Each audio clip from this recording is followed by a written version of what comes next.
Klausykitės. Jolita! O tu turi sakyti jos vardą. Cruiserį 120, kur nusižiūrės buvo. Jolita. Jolita, tai taip ir sakiau. Ai, jau nebežiūriu. Bet svorio tai absoliučiai. Dar kitas dalykas, tas yra eiliškumas tenai, ten rapsas, kūnė, peršas, o dabar jau, kadangi viską reikia kūrti tenai, jis vis tokia bėda. Jo dabar anksčiau paėmė. Edvardai. Loreta. Ir aš dabar pilsiu. O, Loreta. Mantai. Edvardai. Va, ir iš karto ir perduosiu. Juliau. Mantai, Edita. Juliau. Perduodu pilstymo mechanizmą.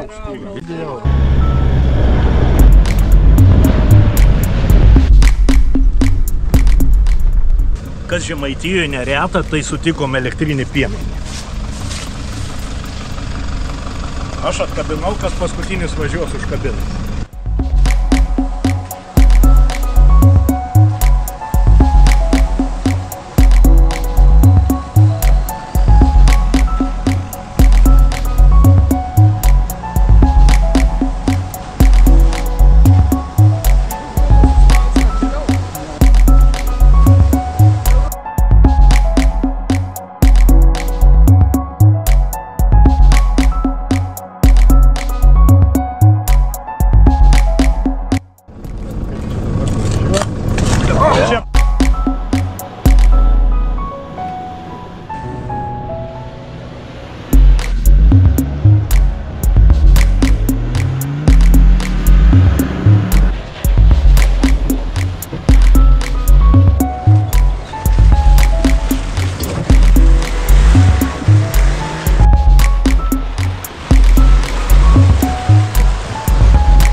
Kas įvyko?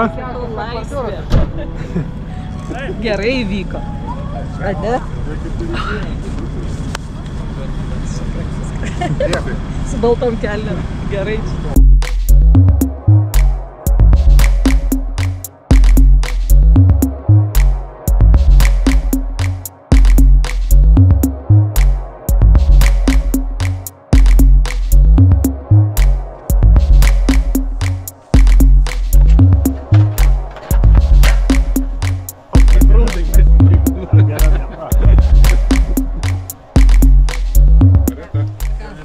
Ką man pasakyti norėjau?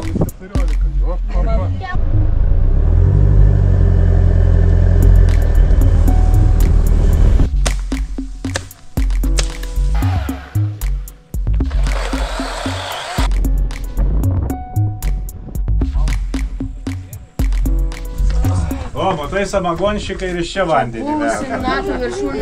Žinokit, Ariogalų iš šaltinėlių geresnis, bet ten eilis didelis.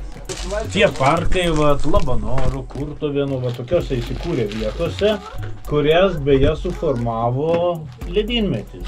Natūralu, mes gyvenam lygumų krašte ir tie kalvoti kraštovaizdžiai mus labai vilioja. O šitas Vilės šaltinis, jisai seniau buvo žiauriai didelis ir čia daugybė tų akivarų buvo. Bet melioracija, apskritai yra tendencija, kad sausėja kažkaip tai žemė, tai dabar nebėra toks, kaip buvo prieš 100 metų, bet vis tiek įspūdingas. Esam labai įdomioj vietoj, visai šalia Dubysos Ventos, įvairiai sako, perkasas, aš tai sakau kanalas. Tai yra 19 amžiaus pabaigoje, Nemuno žemupį ten valdė vokiečiai. Ir supranti, rusams nebuvo kaip išeiti Baltijos jūrą. O mintis buvo, kad Nemunas, Dubysa prieš srovę, nežinau kaip jie ten, bet daug buvo numatyta šliuzų padaryta, ar 14 ar kiek. Tiksliau nuo Bubių tas kanalas 15 km ir jisai iki Ventos atvestas, o toliau Venta žemupiu ir išplaukti Baltijos jūrą, bet nesigavo. Vaidai, kaip apie rusus sako, ką bedaryti, vis tiek jam tankas gauna. Tai dabar eisim pasipliuškenti tuose šaltiniuose, kaip? Iki Jusmens ar visą? Namazą padarysim ir užteks. Po to važiuosim tiltų, pervažiuosim per tą kanalą, o po to vienoj vietoj per jį patį ten kaip per brastelį.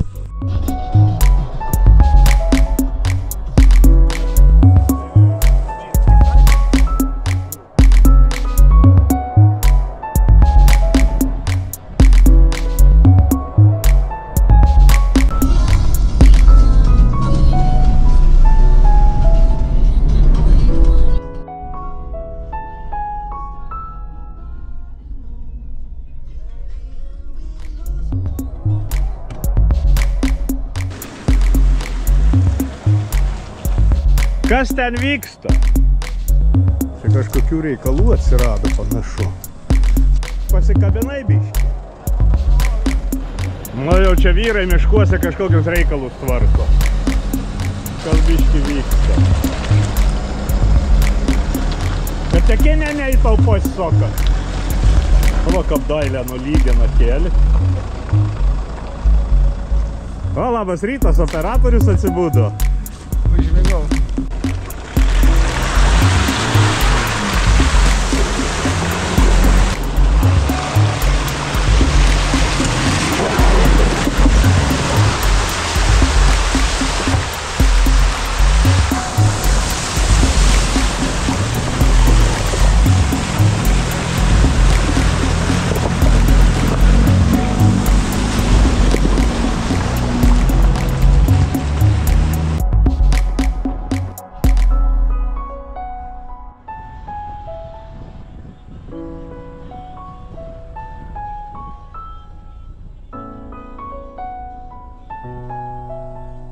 Venta ta pati, kur pro Ventspilį teka ir kur tie kriokliai.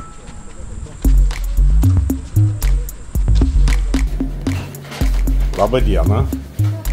Buvau užsakęs 2 kg kuršėnų vyniotinio.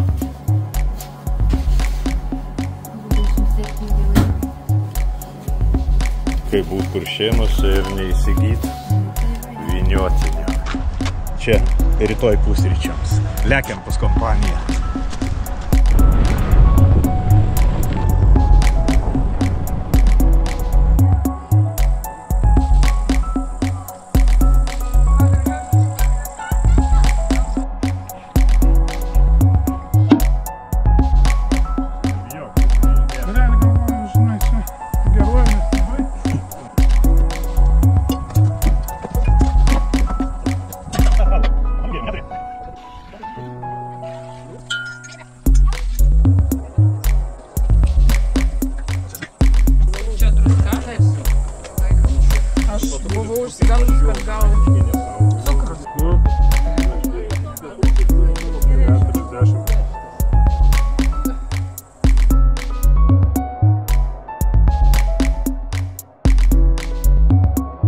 Čia yra išvardyti ekipažai ir patiekalai.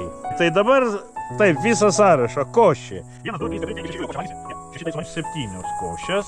Dabar kiaušinienė. 1, 2, 3, 4, 5, 6, 7, 8, 9, 10, 11 kiaušinienių. Tai tu paskelb kiaušinį. Ir tuoj, skaičiuoju. Taip, 10, 14, 21, 25, 30 kiaušinių. Aš turiu 70 kiaušinių, taip kad... Tai galima dasirašyti dar ten. Atsilaikysiu. Viskas, aš savo darbą šiandien baigiu, rytoj susitiksim pusryčiai nuo 8.